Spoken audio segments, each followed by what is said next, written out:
This is a podcast about starting over. I have no idea. Hey, this is A, And this is V, and welcome to our podcast.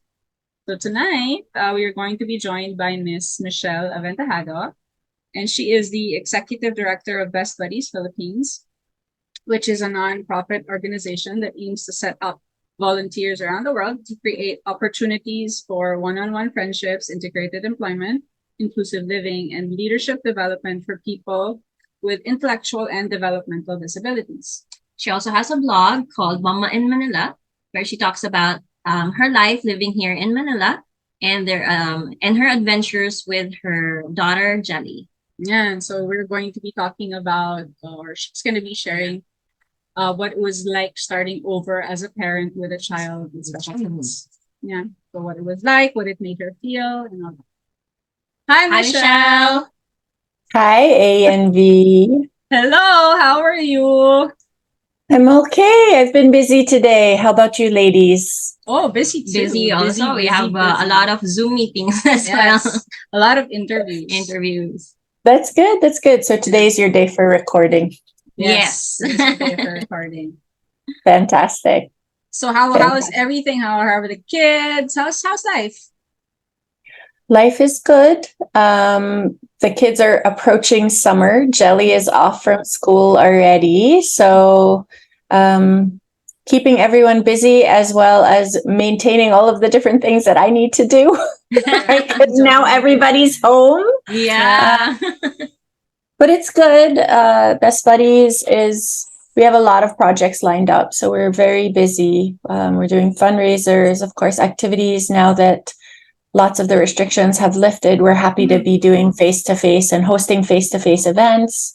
We're expanding our chapters.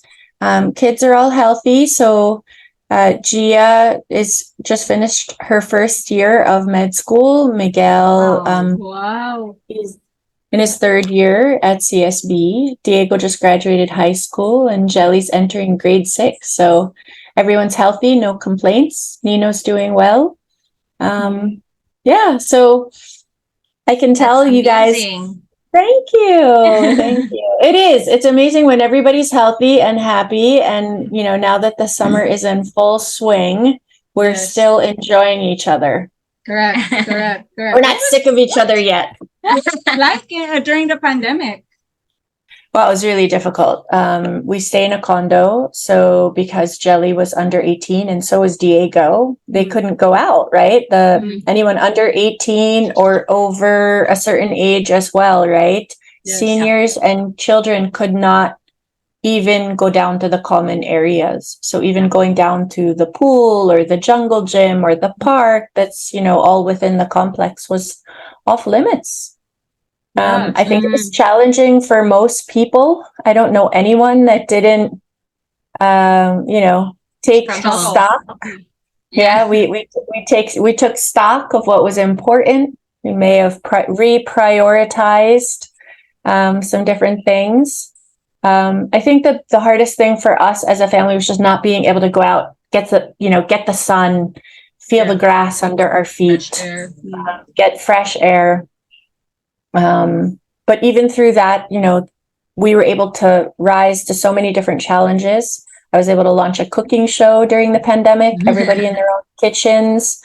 So there's always a silver lining even through the challenges. Correct. Yeah. Correct.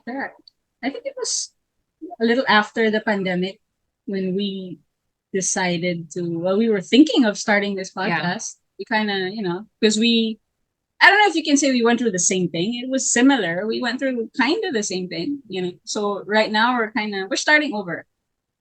Okay.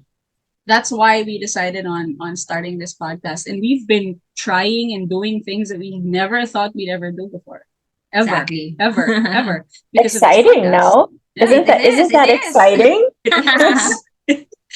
But now we're asking each other, just think about this now that we're in our 40s. Yeah. Now that we're getting older, it's like we're becoming kids again because we're doing, everything that we wanted to do before.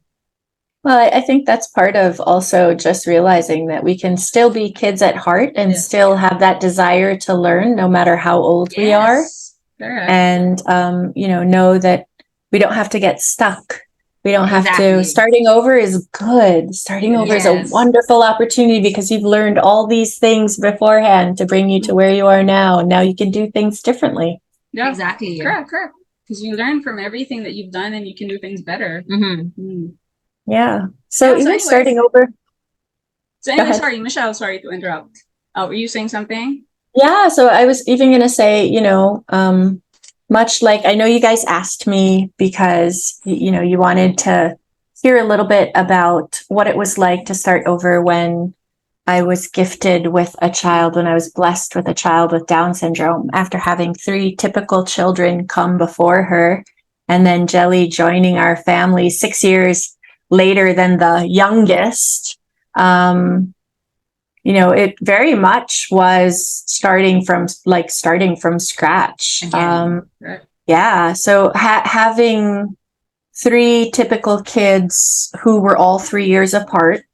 When Jelly was born, Gia was 12, Miguel was 9, Diego was 6. Mhm. And when she was born with an extra chromosome, so she was a birth diagnosis. Okay. I didn't know she was going to have Down syndrome when she was born.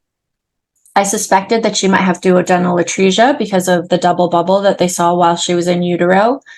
But when she was born, I saw the markers for Down syndrome. I saw it right away in her eyes. She had those almond-shaped eyes. Her ears were much smaller. She was actually born blue, so I thought she was in distress. But, thankfully we had the neonate and everybody around us to kind of usher her to the NICU to make sure that she was okay. But I realized right away when I was given the diagnosis of Down syndrome or trisomy 21 that everything I knew now went out the window. If I thought I had motherhood kind of figured out, having 3 big kids and this would be a breeze. I have 3 bigger kids who can help out. It's going to be, I'll be able to handle this with my eyes closed. She actually opened my eyes to how little I knew. Right? Oh my gosh, wait.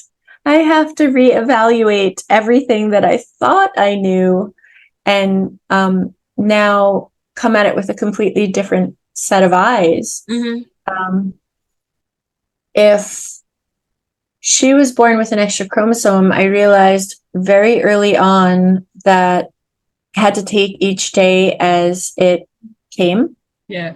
I needed to live in the moment. I needed to suspend all other judgment or unconscious bias that I may have had.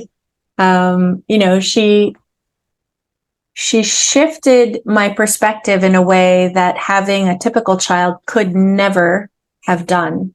I mean, just like the pandemic has shifted the way we all look at the world, the way we look at work, the way we look at our time, the way we prioritize family or the way we don't prioritize things. Like the people we spend time with now are so much more important than those things that we may have been accumulating before. She held a mirror to me and she became my greatest teacher. So, I realized the development that I took for granted for the 3 big kids. I realized even some of the rights that you and I take for granted as women, she will not be afforded as a woman with Down syndrome. She shifted everything and she made us a team. Actually, if you search hashtag Team Jellybean, but with a G, so Team GELLIBEAN, you'll see families of our photos of our family. And what you'll see there is how she really created a different understanding of what our family was after she joined us. We were no longer hands-on with her. Hands-on, more unified, very protective, all working towards the common goal of giving her everything that she needed so she could meet her milestones, and of course develop in a way that, when she was ready, she was ready. And, when she needed something, if one of us needed to be there, it just became so much more of a team effort in, helping her grow. Mm. So when she was born, right? Like you said, you didn't know that she was gonna have special needs until you gave birth to her. What was the first feeling that you had about it? Were you scared? Were you worried? Yeah, so I think the first feeling that so many of us, and maybe Catholics or Christians, I think that so many of us go through this the same gamut of feelings, and it really is a gamut. It, like, you could start at one end of it and go all the way to the end of the spectrum of different feelings that you'll have. But I remember hearing the neonate say, we think she has markers for Down syndrome. And, I felt like I was actually swirling down into, this. I actually felt as if I was sinking into the bed. And I kept saying, like, I've done everything I'm supposed to do as, as Nino's wife, as the big kid's mom. Why? I actually felt like God was punishing me. I actually felt like the first thought that came into my very first thought was, wow, this is because I judged my sister for the way that she was raising her kids. Like, my sister and I actually got into a fight at some point. My kids were much younger, but she said something about me. She didn't like the sneakers I was buying for my kids. And then I said something about her. And I said, well, why are you doing this? And, like, we both thought we knew exactly what we were doing when, we were mothering our children. And of course, we all know moms kind of fake it till you make it most of the time. And, we follow our instincts. We do what we think is best. Yeah. If we're awake, then maybe we won't pass on the trauma from the generations that came before us. But if, right? But, as things get on. And so I really did. I felt like I knew better. And, right away I said, oh, God, forgive me for judging my sister that way, or thinking that I knew more than her. Yeah. And then when that initial, it was almost as if it was also like a switch, right? So first you're feeling like, oh, why am I being punished? And then at some point I felt guilty. And then at some point I was fearful, because the doctor then also said, well, we're going to have to operate on her, but we have to check if her heart is strong enough, because kids with Down syndrome tend to have weak hearts. They tend to have underdeveloped hearts. Maybe sometimes there might be holes there. Some of Jelly's contemporaries didn't even have the 4 walls within his heart. He had to have those built. So when, the doctor said, okay, so we think she has markers, we do see dual dental atresia. So what they did see in utero was actually confirmed. And we also, want to check some of the other things out that might be ailing her, or that might be symptoms or manifestations of trisomy 21. So at that point, then, the fear set in. Then at some point I said, oh my gosh, we have to have her baptized. She can't go into surgery. We have, I think that's when we pull on our faith, right? Even if it's always kind of been in the background and not really, you don't really pay attention to it. And then all of a sudden, like, something pulls down on you and grounds you and says, okay, you have no control over this. Yes. He does. And you can either pray, or, you can feel lost. And at that point, this is all within a matter of hours, right? There was even a point where, while she was in the NICU, I remember Nino saying, okay, the big kids are on the way from school. The driver and the yaya are bringing them over. And I said, no, don't let them come. And he said, why not? Their baby sister's here. They want to see her. And I followed him. He said he wanted them to come. I didn't want anyone to come. But they showed me so much. And my kids, again, are my greatest teachers. We went down to the nursery together. They weren't allowed to hold her because she was still but in. did they know already? No, they Not didn't yet. know Okay, anything. they didn't know anything. Okay. And, Gia said, "Oh my gosh, Mom, she's cute as a button." Miguel said, "Oh, when can I hold her?" And then Diego said, "When are we going to get to bring her home? I want to bring her home." So no one saw anything wrong with Yeah. her. But Innocence. love. Love. Seeing her And for who love. she is. Yeah. Not, not even, they obviously had no idea what Down syndrome was then. And then at some point I also kind of snapped into, you're a teacher. You know what Down syndrome is. You know this is from an extra chromosome. You know this happens at conception. Like, this is a 1 in 800 chance. Like, you're not being punished. Yeah. Right? Like, in my head, this was this self-talk that, I think sometimes we go through, right? Yes. Right. So the kids, I saw the kids, and then I was bawling, like, oh my gosh, how horrible am I that my own children had to show me, how to But love did you this ever baby blame anyone with what happened? No. I so blame is kind of funny because I'm working through that all right now. Right?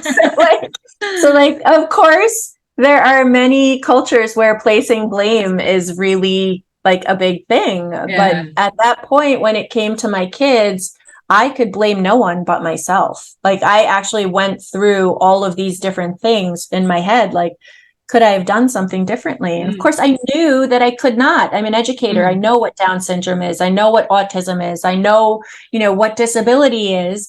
But for a brief second, I felt like God was punishing me. And then, of course, I snapped out of course, he's not punishing me. I know what this is. And then, of course, when the kids came and I said, wow, look at you. You're letting society and everyone else dictate your impression or your understanding of who she is, and she's just hours old. Yeah.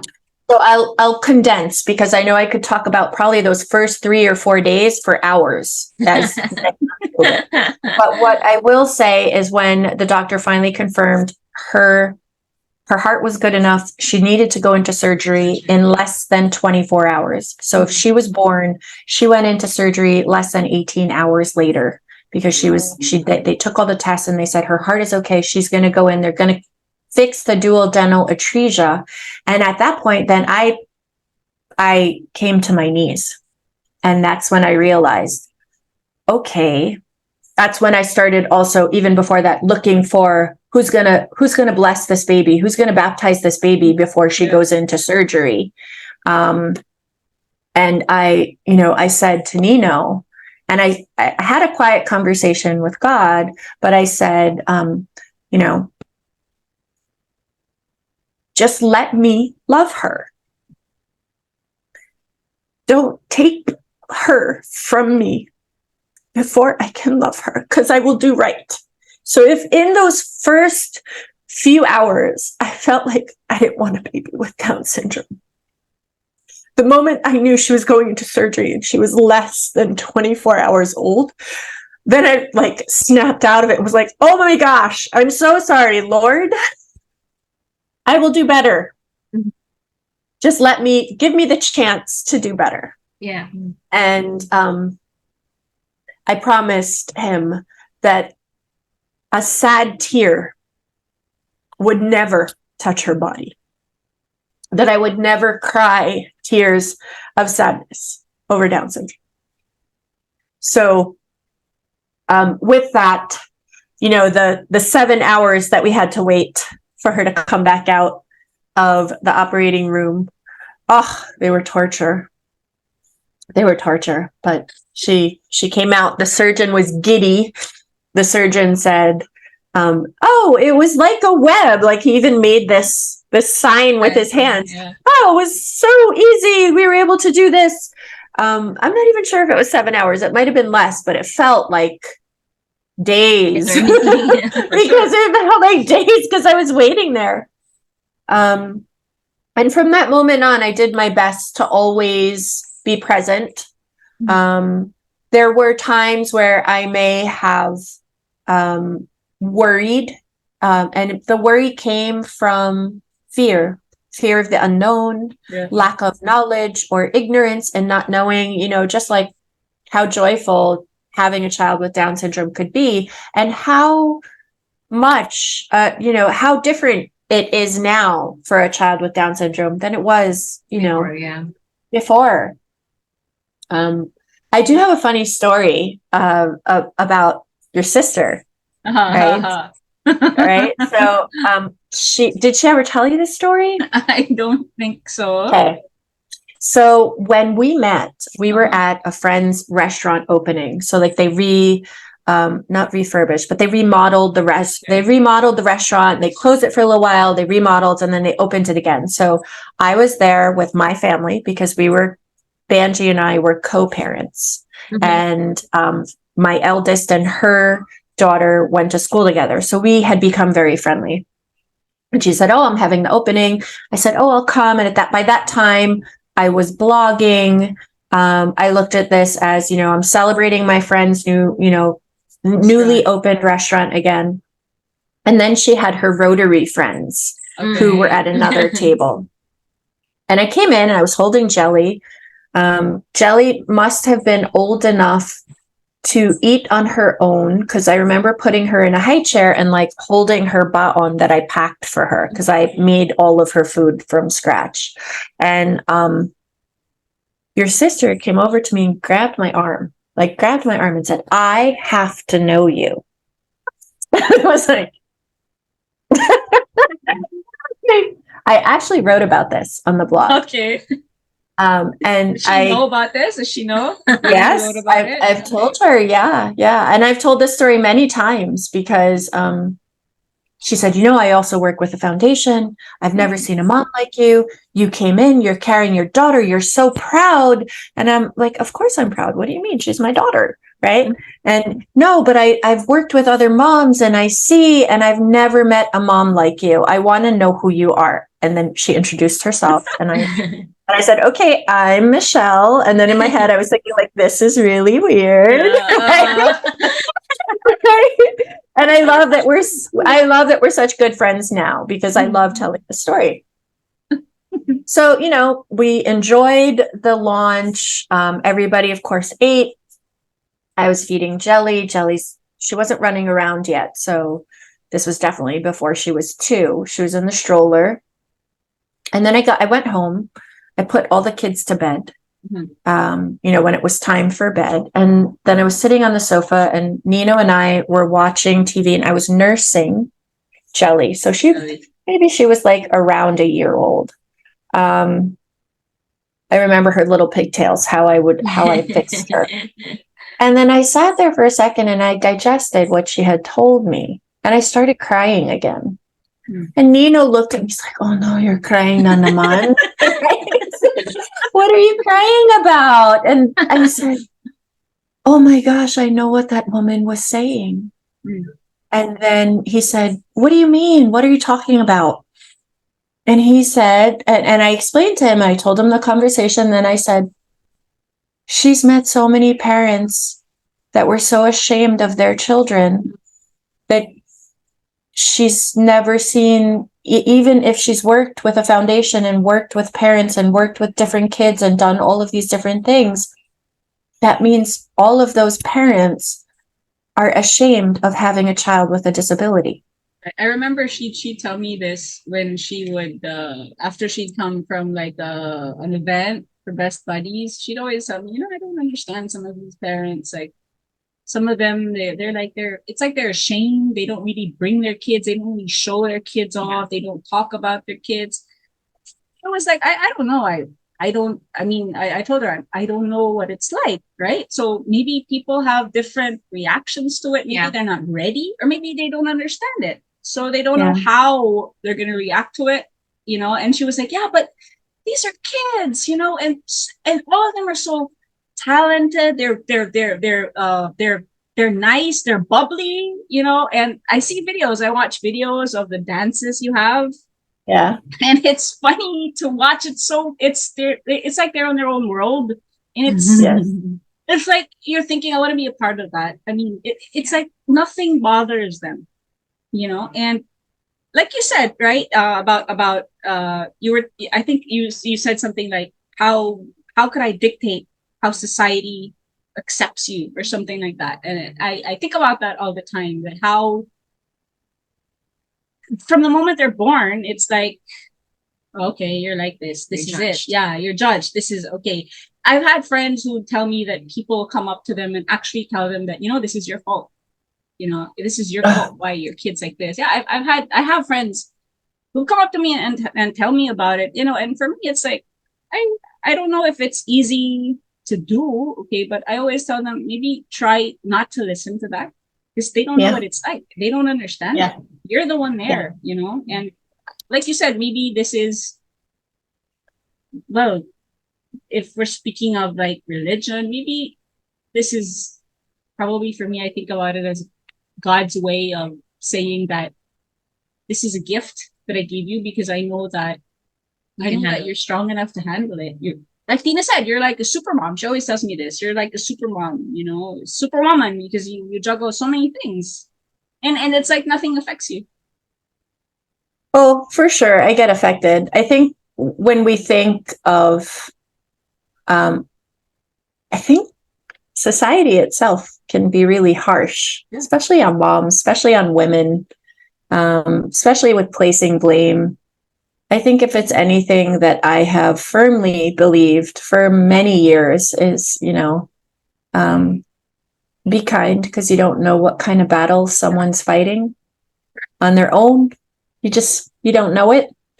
The battle of raising a child with a disability is every day you question. I mean, parenthood is like that anyway. And if you're really being mindful about your parenting, you're questioning whether or not you're doing right by your kid. Like, how many years of therapy is my kid gonna need, after I'm gone?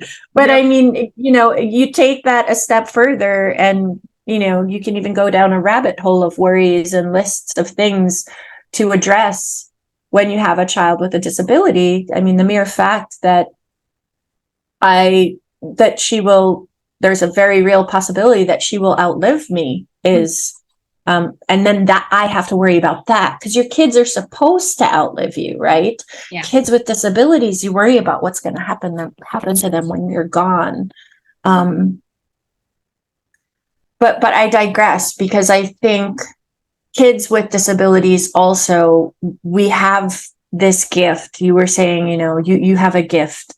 I don't think God gave me Jelly simply because he thought I was strong enough to parent a child with disability. I think Jelly joined our family because she gave us purpose in what we do and how we serve, and the community with which we have the opportunity to interact and spend time with and serve and create opportunities for. We do this fervently, and we do it because we know it's right. So society has this standard: what's beautiful, what's quote unquote normal. I don't even like that word. What's beautiful, what's normal, what's acceptable. And everyone around you, the chatter around you, can get the best of you if you're not really grounded in your own values and what is true and right and full of light and love. So if you look at these kids and how Tina was, sharing to you, like, you can look at them and they're so happy and they do all these things. It's because they're coming from a place of pure love. Yeah. And, what a gift. What a gift that God gives all of us through children and adults who have disabilities, for us to open our eyes, or for them to show us this different side of the way life can be. So Michelle, can you maybe you can give some advice to parents or or parents with kids with special needs, new parents maybe, or parents Yeah. already. Certainly. And I think that, just because Jelly has Down syndrome doesn't mean that the advice that I would share with parents of a new diagnosis, I don't think it's solely limited to individuals who may have an extra chromosome. I think whenever you're faced with something unfamiliar or new or even scary, the first thing we do is look for someone who we can identify with, or look for someone who's been there, done that. Yeah. Right. So, my first advice for any parent who has just received a diagnosis is find your tribe. So if you have been given a diagnosis of autism, then go join the Autism Society Philippines. Talk to moms who have been there. Talk to moms of all ages. Maybe, kids your age, kids your child's age. Maybe moms who have kids who are older.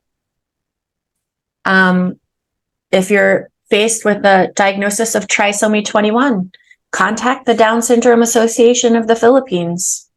If you have been blessed with a child with cerebral palsy, reach out to CPAP. There are organizations for children and adults with disabilities who serve the community, who will provide a net for you. So my first is find your tribe. Next is to forgive yourself. Because if you are in that culture that needs to place blame, it's not you. Yeah. It's not Definitely. you. Be gentle. Be gentle with yourself. If you feel like you need to cry, go ahead and cry. Feel your feelings. Gosh, we also live in a culture that tells us, being angry is ugly, or, crying, it makes other people uncomfortable. Feel your feelings and allow yourself, give yourself that space to go through it, because you'll come out it on the other side. And then, so, the third, I think I would say, I just did this live session with Mommy Mundo yesterday. It's this moms group. And it was one of, the title of the session, this live session. I also was with another mom who had a child with Down syndrome. She's a year younger than Jelly, and she's a good friend. So actually, our banter was back and forth. We were cutting each other off and just having a good time. But the title was "If We Knew Then," right? If we knew then. I think the third thing would be is to just take a deep breath,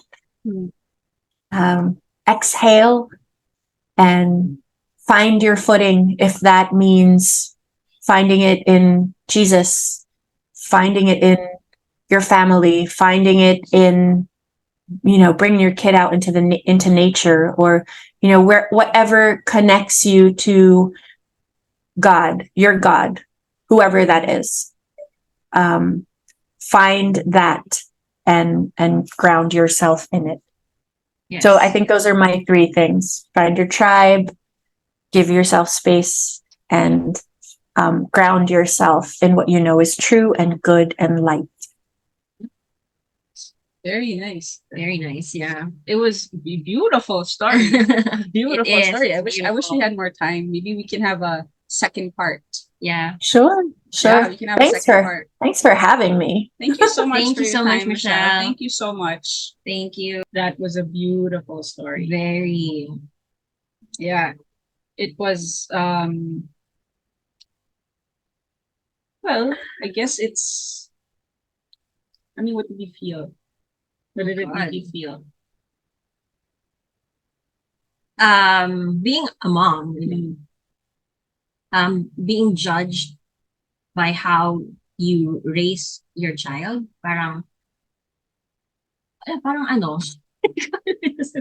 What? Hindi pwedeng gamitin yan. Hindi ko kaya matawa. I understand her. I understand her. I understand her in that sense. Part and in that part, I understand, what it feels like to be judged for the way you raise your kids, or as mom, diba? It's like maybe illness. Because maybe the only difference is, parang she has a child with special needs, which like we think is, it's how, I mean, what from what we understand of it, it's not easy, diba? But I think she Parang ano pa tayo, di ba? told us that parang she made us realize that fuck, She man, parang hirap ito. she opened up her world to us. Something that we don't know anything about. Yeah, we don't really know much about anything. We don't really know much about. Again, maybe you know a little about it because you're a mom. Diba? So you know what it's like to raise a child, to be a mom. But I have no idea. And how you're being judged every day by people around you, thinking, but if you parang thinking that you're not being a good mom. But then, different moms have different styles of how they raise their children. Yeah.